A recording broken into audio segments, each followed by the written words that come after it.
하시기를 주님의 이름으로 축원합니다. 사람들이 살아가면서 많이들 힘들다고 이야기합니다. 또 일이 잘 안 된다라고도 이야기를 합니다. 힘들고 또 일이 잘 안 되고 마음속에 편안함이 없을 때, 마음의 평안이 없을 때 우리가 어떻게 해야 되겠습니까? 제일 먼저 한번 생각해 볼 것은 자기 자신을 한번 깊이 돌아보는 시간이 필요합니다. 우리가 그노티 세 아우톤이라는 말이 있어요. 우리가 잘 알고 있는 너 자신을 알라라는 그런 말이죠. 소크라테스가 이야기한 것으로 전해지지만 사실 누가 했는지는 명확하지는 않습니다. 너 자신을 알라라는 것이 이 수천 년의 세월 동안 많은 사람들이 그 말을 기억하고 있는 것은 우리 삶에 큰 도움이 되는 격언이기 때문에 그렇지 않나 생각합니다. 너 자신을 알라. 그 속에 나는 누구이며 내가 어디서 왔고 또 어떻게 살아야 되고 또 무엇을 위해서 내 삶의 목적이 무엇인가, 이 모든 것들이 포함되어져 있는 말이 너 자신을 알라, 그 이야기가 아닐까 생각을 합니다.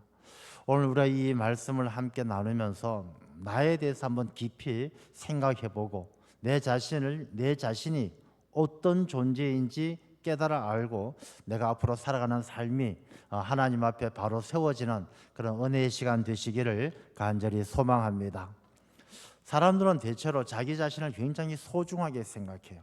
그래서 우리가 불교 용어지만 천상천하 유아독존이란 말이 있어요. 근데 사실 그거는 석가모니가 깨달음을 얻고 이 세상 가운데 정말 내가 가장 소중하고 내가 혼자 큰 깨달음을 얻었다, 그런 의미에서 한 이야기지만 요즘에 조금 그 의미를 변질시켜서 너 참 유아독존식이다 이렇게 이야기할 때는 자기밖에 모르는 사람을 이야기하죠. 그래서 사람들이 요즘 현대 사회는 굉장히 자기애가 강하고 자기 자신을 소중하게 생각해요. 남의 말도 잘 안 듣고 남을 잘 배려도 하지 않고 그냥 자기가 최고로, 내가 있고 나야 부모도 있고 내가 있고 나야 하나님도 있고 내가 있고 나야 모든 것이 있지, 내가 죽으면 무슨 소용이냐, 자기가 제일 중요하다고 또 자기가 제일 존귀하다고 그렇게 생각을 합니다. 근데 과연 그럴까라는 생각을 해봅니다. 내가 있고 나야 부모님이 있는 것입니까? 한번 가만히 생각해 보십시오. 내가 부모님 없이 내가 존재할 수 없는 것이잖아요. 사실은 부모님이 있어야 내가 존재하는 것이지 내가 있고 나서 부모가 있는 것이 아니란 말씀입니다. 어떤 사람들은 가정에서 막 형제들이나 부모님과 다투면 막 화가 나서 성질을 못 이겨서 그런 이야기합니다. 나는 부모도 없고 형제도 없어. 다 필요 없어. 나는 나뿐이야. 사실은 그렇지가 않죠. 부모도 있고 형제도 있고 부모가 있고 나서 나 자신이 있는 것이죠. 나가 죽고 나면 하나님이 무슨 소용이야. 죽고 나면 아무 소용없어. 정말 그럴까요? 우리가 죽고 나서 아무 소용없는 하나님이라면 우리가 하나님 믿을 필요가 뭐가 있겠습니까? 우리가 죽고 나면 하나님 앞에 나아가는 것이고 하나님께 심판받는 것인데, 죽고 나면 하나님이 더 두려운 것인데, 그래서 우리가 나 자신에 대해서 잘 알아야 한다는 것이죠. 우리는 부모님이 계시기 때문에 내가 있는 것이고 또 부모님도 그 위에 부모님이 계셨기 때문에 그 내가 있는 것이고, 이렇게 거슬러 올라가 보면 나중에는 하나님이 계시는 것이죠. 하나님이 사람을 창조하시고 천지를 창조하시고, 진화론자들은 무슨 소리입니까? 진흙에서 미생물이 우연히 생겨가지고 그게 진화한 거 아닙니까? 진흙 자체도 하나님께서 만드신 거예요. 우리가 어떤 것을 다 따지더라도 이 모든 만물의 주관은, 만물의 창조주는 하나님이신 줄로 믿습니다. 그래서 하나님께서 이 천지를 창조했다는 사실, 하나님께서 나를 창조하셨다는 사실을 알고 살아가는 것하고 모르고 살아가는 것은 큰 차이가 있는 것입니다. 너 자신을 알라라고 이야기하는데 너 자신에 대해서 나는 고향이 어디고 이름이 뭐고 내가 좋아하는 음식이 뭐고 그걸 알라는 것이 아니에요. 그거는 누구든지 다 아는 것이고, 너 자신을 아는 그 가장 근본적인 것은 내가 내 생명을 주시고 내가 살아가게 된 것은 하나님께서 내게 주신 것이다. 하나님이 나를 창조하시고 하나님께서 나를 만드셨다라는 것을 알고 살아가는 것과 모르고 살아가는 것은 큰 차이가 있다는 것입니다. 기독교인들은 그걸 알고 살아가는 사람이에요. 그래서 우리가 사도신경의 신앙 고백을 보게 되어지면 제일 첫 구절이 무엇입니까? 나는 전능하신 아버지 하나님 천지의 창조주를 믿습니다. 이게 신앙 고백의 첫 줄이에요. 우리가 하나님께서 천지를 창조하시고 내 삶을, 내 생명을, 나를 창조하신 분이라는 사실을 믿고 고백하는 것이 신앙의 첫걸음이다라는 것입니다. 그래서 내 삶을 돌아볼 때는 천지의 창조주이신 하나님께서 나를 만드셨다라는 것을 알고 살아가야 된다는 것이죠. 그리고 우리가 그리스도인들이라는 것도 마찬가지예요. 그리스도인은 내가 있고 나서 그리스도가 있는 것이 아니에요. 내가 있고 나서 내가 자아도 있고 지식도 있고 똑똑해서 내가 세상에 많은 위인들을 찾아보다가 석가모니도 있고 공자도 있고 소크라테스도 있고 예수님도 있는데 그중에 예수님이 제일 믿을만하다. 그래서 내가 예수 믿어야지. 그래서 내가 그리스도인이 된 것이 아니란 것입니다. 하나님께서 우리들 마음속에 하나님께서 택하시고 하나님께서 구별하시고 하나님께서 사랑하시는 자에게 예수 그리스도의 마음을 품을 수 있도록 우리를 택해서 사랑하셔서 불러주신 것이다 라는 것입니다. 그래서 그리스도인은 내가 내 힘과 내 능력으로 그리스도인이 된 것이 아니에요. 내가 판단해보고 고민해보고 생각해보고 그래서 내가 그리스도인이 돼야 되겠다 그래서 된 것이 아니라 그리스도인이 된 것도 하나님께서 우리를 만들어주시고 우리 마음속에 예수 그리스도를 품게 하셔서 그리스도인이 된 줄로 믿습니다.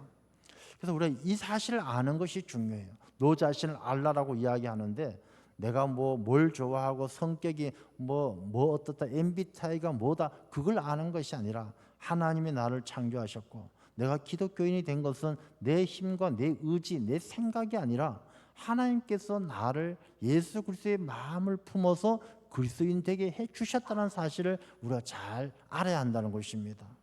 그래서 오늘 본문의 말씀을 보면 본문의 말씀의 12절에 보면 너희는 하나님이 택하사 거룩하고 사랑받는 자처럼 그러니까 하나님께서 너희가 어떤 사람이냐 하나님께서 택한 사람이고 너희는 거룩한 사람이고 사랑받는 자라는 것을 알고 살아가는 사람이 진짜 그리스도인이다라는 것입니다. 자, 택함 받았다는 것이 무엇입니까? 택함 받았다는 것은 이제 내 삶의 소유는 택하신 분에게 있다는 것을 인정하는 거예요. 기독교인들은 살아가면서 내가 예수님 믿고 예수님의 가르침을 생각해서 내가 분석하고 따져가지고 이게 옳겠다 이게 맞겠다 계산하면서 살아가는 것이 아니라 내 삶이 기독교인 된 내 삶이 나를 택하신 하나님에게 맡겨드리는 것이 기독교인의 삶의 자세예요. 그래서 우리가 신앙생활 할 때는 내가 좋아하는 것보다는 하나님이 기뻐하시는 것. 왜? 하나님이 나를 택하시고 하나님께서 내 삶의 주인 되시니까 주인이 기뻐하는 삶을 사는 게 종의 자세예요. 하나님의 백성들은 하나님이 택하신 자처럼 택함 받은 사람처럼 그분의 뜻에 순종하고 그분이 기뻐하는 일을 살아가는 것이 이 하나님의 백성의 자세다. 두 번째, 이 말씀 가운데 보면 거룩하다. 거룩하다는 것은 구별된 자예요. 우리가 오늘 이렇게 나온 것은요, 하나님께서 세상 가운데서 구별해서 여러분들을 부르신 거예요. 목사님 내가 온 거예요. 내가 시간이 오늘은 한가해서 좀 바쁜 일이 없어서 교회에 나온 거예요. 그렇지 않아요. 하나님께서 여러분들의 마음과 여러분의 발걸음을 인도하셔서 여기까지 오게 하셔서 구별하신 거예요. 여러분 구별되어졌다는 구별된 무리를 성경 말씀은 성도라고 이야기해요. 근데 성도라는 말이 예전에는 참 성도란 말을 많이 썼는데 요즘은 이 성도란 단어를 잘 안 써요. 그냥 교인, 기독교인 이렇게 표현을 해요. 이 성도란 말은 거룩하다, 구별된 무리다라는 뜻인데 아마 이 세상이 기독교인과 기독교인이 아닌 사람이 잘 구별되지가 않아서 그런지 이 성도란 말을 잘 안 쓰는데 사실 우리는 성도예요. 구별된 사람이에요. 자, 그럼 뭐가 구별되어졌습니까? 여러분들이 오늘 하나님의 백성이 되어서 예배의 자리에 나온 게 하나님께서 왜 여러분들을 구별하여 택하셨다고 생각합니까? 여러분들이 인물이 잘나서 택하신 겁니까? 여러분들 돈이 많아서 택하신 겁니까? 그렇지 않아요. 하나님께서 여러분 한 사람 한 사람을 하나님께서 그 마음의 중심을 보시고 택하시는 거예요. 하나님께서 주권적으로 택하신 은혜가 있기 때문에 내가 구별되어진 거예요. 어떤 분들은 목사님 교회 꼭 가야 됩니까? 가기 싫어요. 막 그런 이야기 하시는 분들 계신데 그건 그 사람의 마음이 아니라 하나님께서 택하느냐 택하지 않느냐에 달려있다는 것입니다.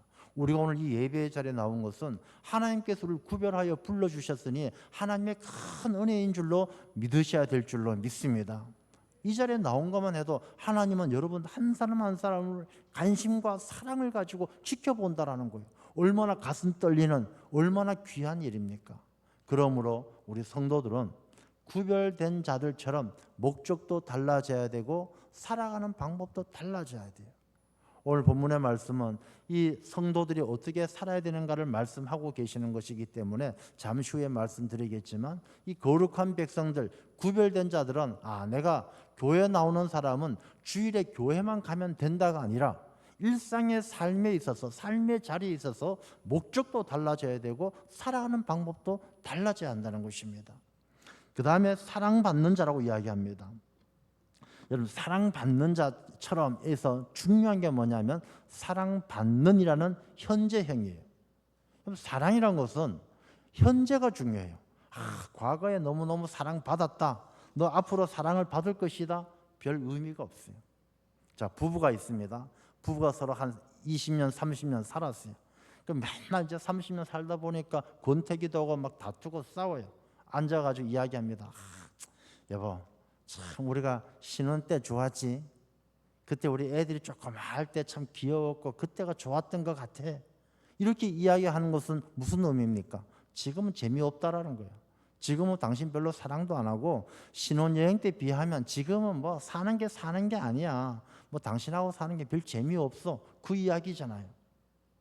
야, 우리 여보 힘들고 어렵지만 우리가 지금 맨날 다투고 싸우지만 살다 보면 언젠간 좋은 날 오겠지. 나중에 되면 좋은 날 올 거야. 그게 희망입니까? 지금은 맨날 다투고 싸우는 아주 어려운 가운데 있다는 이야기와 다를 바가 없다는 것이죠. 사랑이란 것은 현재형이에요. 믿음이라는 것은 현재형이에요. 우리가 믿음도 옛날이 좋았다, 앞으로 잘 믿을 것이다, 의미가 없어요. 사랑받는 자처럼 하나님께 지금 사랑받는 사람이 되어야 할 줄로 믿습니다. 우리가 그런 이야기 하잖아요. 내가 나중에 형편이 좀 좋아지면, 시간이 나면, 애들 다 키워놓으면 그때 하나님 열심히 섬기겠다. 나중에 하나님께 사랑받겠다. 여러분 그거 의미 없는 일이에요. 그 일이 주어질지 주어지지 않을지 알 수도 없고 그게 어떻게 내 마음대로 되겠습니까? 야고보서의 말씀처럼 내가 어느 다른 도시에 가서 장사해서 큰 이득을 보리라 그렇게 마음 먹는다고 해서 큰 이득을 보게 됩니까? 우리 인생은 아침 안개처럼 사라지는 거예요. 저는 뭐 그런 말씀을 자주 드립니다만 이 강단에 다 올라서 보면 정말 그런 여기 앉아 계셨던 분들 자리가 다 보여요. 저기에 이밀재 장로님 앉아 계셨던 자리, 저기 이순기 권사님 앉았던 자리 다 보여요. 그분들이 아침 안개처럼 사라지는 것이고 저나 여러분들이나 언젠간 다 그렇게 사라질 거예요. 아마 이 중에 나중에 김기용 목사라는 분이 저기서 설교하셨지 하고 생각하고 계실지도 몰라요. 우리 인생은 다 그렇게 사라지고 마는 거예요. 그런데 우리가 그날 나중에로 미루고 과거에 매여 있고 어리석은 삶이에요. 우리가 사랑받는 자처럼 사랑은 현재형인 것처럼 우리가 지금 하나님께 사랑받아야 되고 하나님께 지금 사랑받을 수 있는 것처럼 내가 지금 하나님을 잘 믿는 것이 하나님의 백성된 삶인 줄로 믿습니다. 그래서 이렇게 하나님께서 택하시고 거룩하게 구별하고 하나님의 사랑을 받는 자는 어떻게 살아야 되느냐? 말씀을 보면 긍휼과 자비와 겸손과 온유와 오래 참음을 옷 입고, 옷이란 것은 그 사람의 신분과 인격을 나타내요. 여기에서 말한 옷이란 것은 우리가 입고 있는 이 천으로 만든 옷이 아니라 그 사람의 성품, 그 사람의 인격, 그 사람의 삶을 이야기하는 것입니다. 자, 하나님이 택하시고 구별하시고 하나님의 사랑을 받는 사람은 어떤 성품, 어떤 인격을 가져야 되느냐? 먼저 긍휼해야 돼요. 우리가 긍휼이라 그러면 이 말이 아주 애매한데 남을 불쌍히 여긴다? 뭐 이렇게 이해를 하는데 긍휼은 이런 것입니다. 부모가 자녀를 사랑해요. 부모가 자녀를 사랑하는 마음이 내리사랑이라고, 아주 자녀가 사고치고 자녀가 좀 못마땅하고 공부도 못해도 부모는 자녀 사랑이 끝이 없는 거예요. 하나님이 하나님의 백성을 사랑하듯이 하나님의 사랑을 예표하는 것이 부모의 사랑인데, 부모가 자녀를 사랑하는 건 자녀가 좀 공부도 못하고 싸움박질하고 그래도 자녀에 대한 사랑은 변함없이 내리사랑이에요. 이런 내리사랑, 수직적 사랑을 아무 관계도 없는 이웃들에게 수평적 사랑으로 돌리는 것이 긍휼이에요. 우리 주변에 불쌍한 사람, 못마땅한 사람, 어려운 사람을 바라볼 때에 부모가 자식을 사랑하는 것처럼 불쌍히 여기는 마음으로, 사랑하는 마음으로 바라보는 게 바로 긍휼의 마음이에요. 우리 하나님의 백성, 택함받은 자들, 구별된 자들, 하나님의 사랑받는 자들의 삶 속에는 하나님께서 우리에게 베풀어 주신 그 사랑의 마음을 이웃들에게 돌릴 수 있는 긍휼의 마음이 있어야 할 줄로 믿습니다. 자비라는 것은 뭐냐면요, 자비는 너그러운 마음이에요. 베풀고 나누고 친절을 베푸는 마음이 자비의 마음이에요. 우리 하나님의 백성들은 살아갈 때 너그러운 마음이 있어야 돼요. 내가 받은 은혜를 나눌 줄 알아야 돼요. 여러분들 가지고 계신 뭐 물질이나 건강이나 시간 다 여러분들 혼자 잘 먹고 잘 살라라고 하나님께서 주시는 게 아니에요.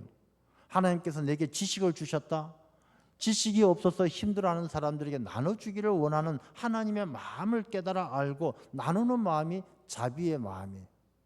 내게 물질이 좀 여유가 있다, 힘들고 배고프고 고통받는 자들에게 나누어 주는 그런 마음이 우리에게 있어야 한다는 것입니다. 이 너그러운 마음이 자비의 마음. 겸손은 무엇입니까? 겸손은 남을 나보다 낫게 여기는 예수 그리스도의 마음을 품는 것이죠.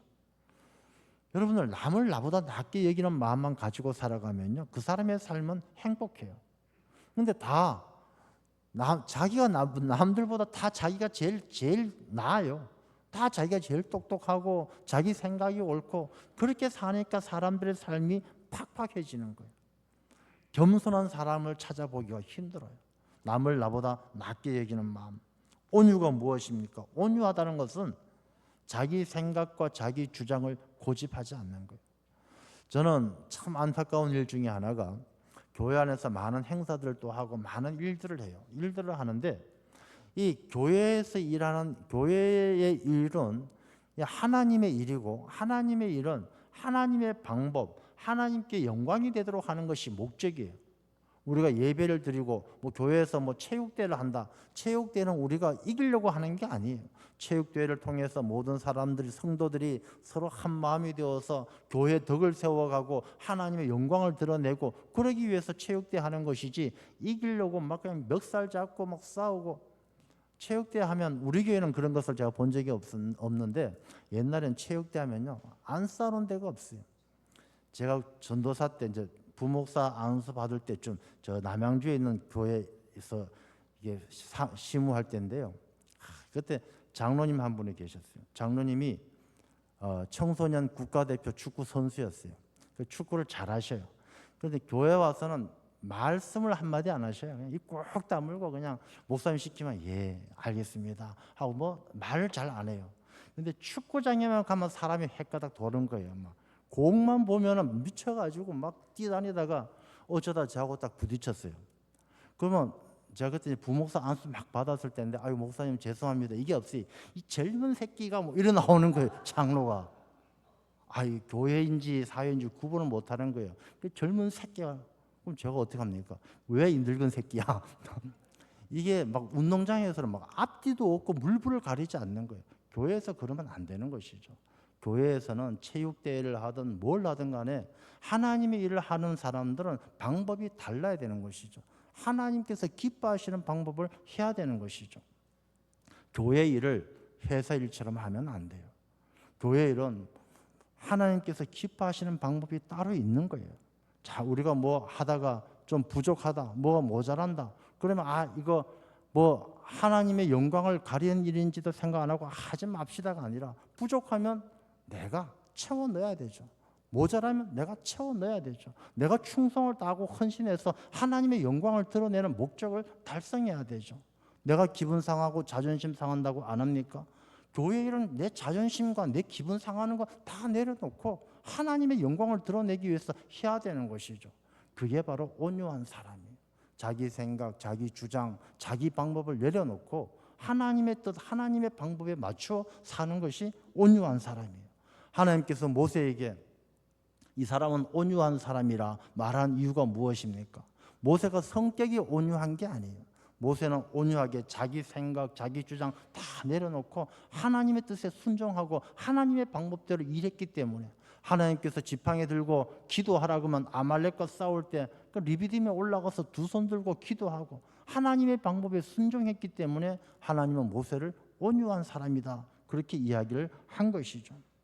그렇게 살아가는 것, 오래 참고, 오래 참는다는 것은 하나님의 때를 기다리는 거예요.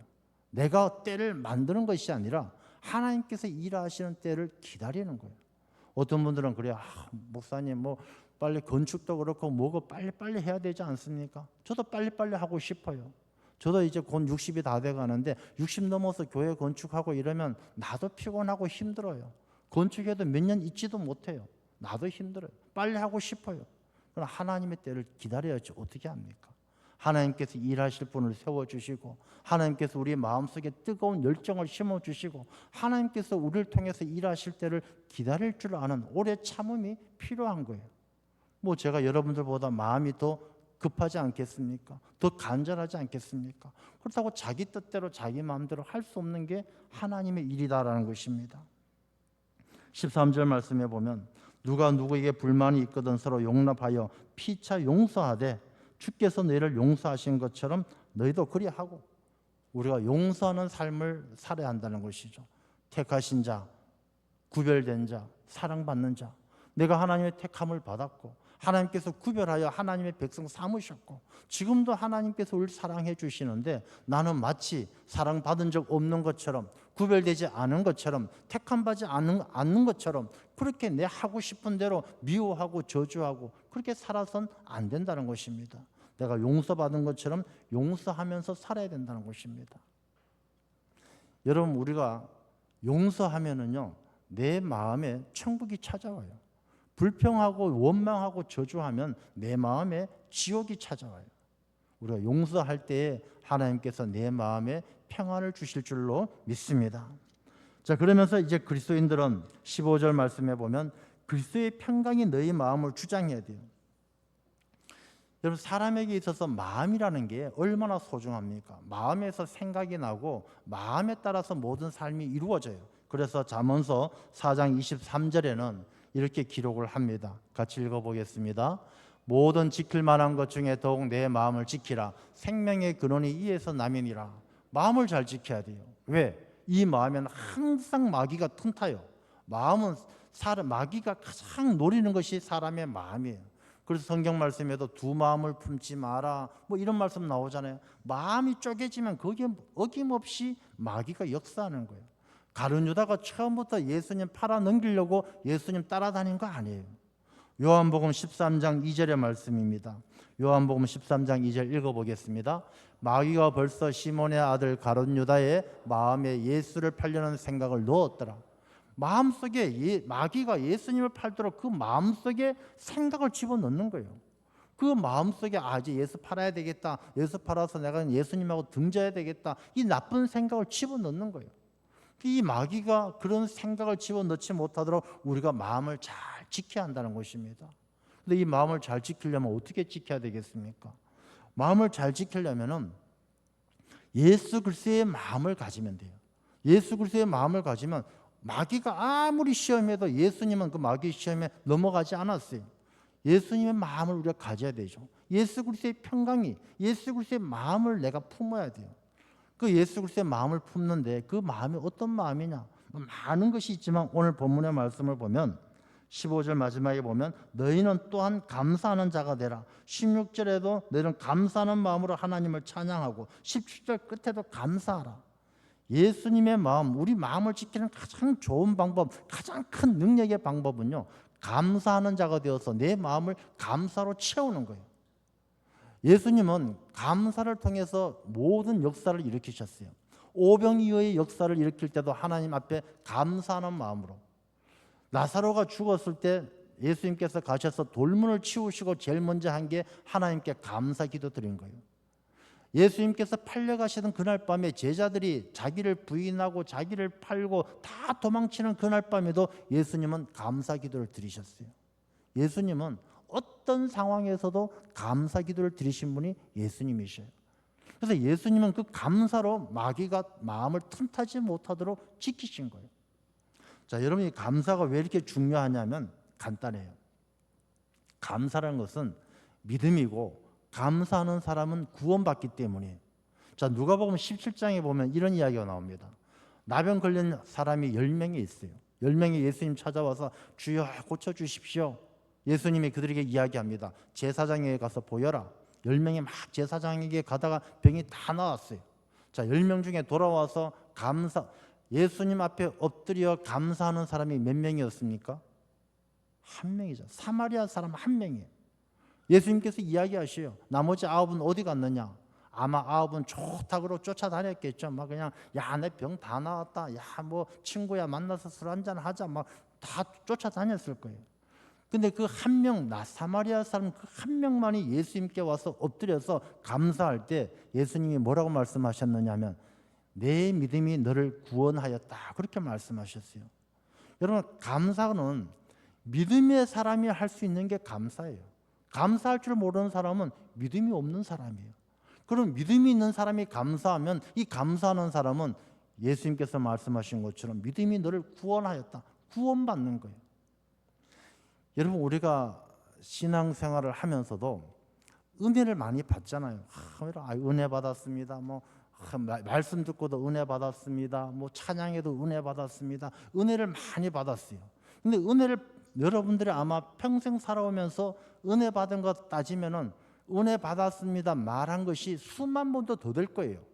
근데 수만 번의 은혜를 받았는데 왜 나는 이 모양일까?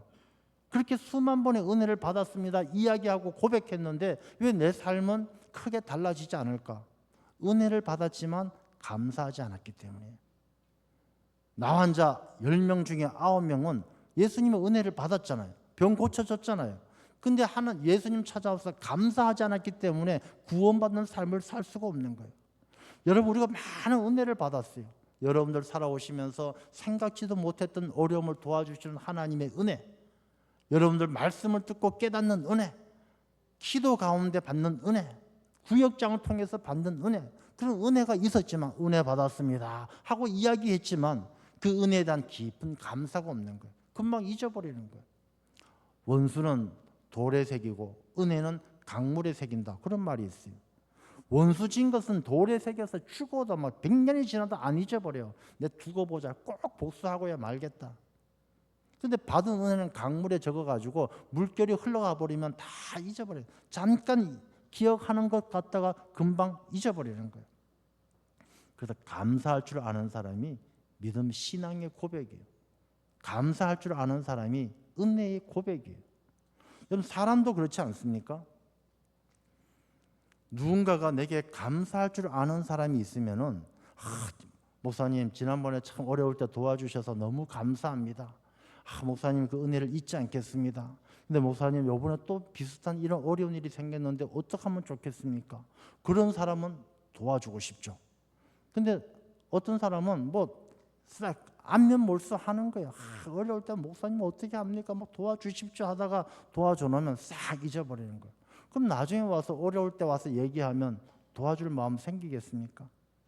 감사할 줄 아는 사람은 와서 이야기를 안 해도 목사님 지난번에 참 고마웠습니다 하고 이런저런 얘기하다 그냥 가시면은 이번에 뭔가 좀 어려워서 오신 것 같은데 나중에라도 전화해서라도 물어봐요. 집사님 지난번에 오셨을 때 말씀 안 하신 거 있는 것 같은데 뭐 어려운 일 있으십니까? 물어보게 돼요. 하나님의 마음이 다르지 않아요. 하나님은 하나님 앞에 감사로 고백하는 사람에게 더 큰 감사를 주시는 것이지, 하나님의 은혜를 잊어버리고 감사할 줄 모르는 사람은 하나님께서 그 사람들 앞에 얼굴을 돌리시는 거예요. 그래서 감사는 신앙의 고백이고 감사함을 통해서 구원받는 것이 하나님의 뜻이다라는 것입니다. 사랑의 원자탄이라는 손영원 목사님이 두 아들을 잃고 그 자기 아들을 죽인 사람들을 양자로 삼았어요. 두 아들의 장례식을 치르면서 9가지를 감사했어요. 하나님 아들 주신 거 감사합니다. 순교하게 하신 거 감사합니다. 원수를 아들 삼게 하신 거 감사합니다. 이 사람들이 그것을 보면서 아주 감동하고 눈물을 흘렸죠. 왜? 그 감사라는 것은 신앙이 드러나는 것이 감사고, 그 감사를 통해서 하나님은 구원의 역사를 이루어 가시기 때문에 이 감사는 놀라운 힘이 있다는 것입니다. 여러분, 우리가 이 좋은 계절 또 추석을 앞두고 있습니다. 여러분, 우리 인생을 한번 깊이 돌아보시면서 내 삶이 내게 주어진 날들을 어떻게 살아야 될까? 내 삶을 아름답게 하고 풍성하게 하고 구원받는 삶을 살기 위해서는 많은 것들이 있어야 되겠지만 그 중에 가장 귀한 것이 감사의 마음이에요. 감사할 줄 알아야 돼요. 그래서 감사가 습관이 돼야 되고, 이 감사가 성품이 돼야 되고, 감사가 삶이 돼야 돼요. 그래서 데살로니가전서 5장 18절에도 말씀을 기록하고 있죠. 같이 읽어보겠습니다. 범사에 감사하라. 이것이 그리스도 예수 안에서 너희를 향하신 하나님의 뜻이니라. 아멘. 감사해야 그것이 예수 그리스도 안에서 우리가 가진 믿음의 고백이고, 감사해야 하나님의 뜻이 무엇입니까? 하나님은 우리를 구원하고자 하시는 것이 하나님의 뜻이에요. 범사에 감사하는 사람을 하나님께서는 복되게 하시고 구원하시고 하나님의 자녀로 삼으시는 줄로 믿습니다. 기도하겠습니다. 아버지 하나님, 하나님께서 택하시고 구별하시고 하나님의 사랑받는 자처럼 우리를 오늘 또 부르시고 하나님 앞에 엎드려 예배하게 하십니다. 아버지 하나님, 우리가 우리의 삶을, 구별되어진 우리의 삶을 깊이 돌아볼 때에 아버지 하나님의 말씀이 우리에게 권고합니다. 모든 일에 범사에 감사하라. 이것이 그리스도 예수 안에서 너희를 향하신 하나님의 뜻이라 말씀하십니다. 아버지 하나님, 우리가 감사를 통해서 받은 은혜를 고백하고 감사를 통해서 내 신앙을 고백함으로 이 감사하는 자에게 내 믿음이 너를 구원하였으니 하신 주님의 말씀처럼 감사하는 삶으로 구원받는 주의 백성들이 다 되게 하여 주옵소서. 예수님 이름으로 기도드리옵나이다. 아멘.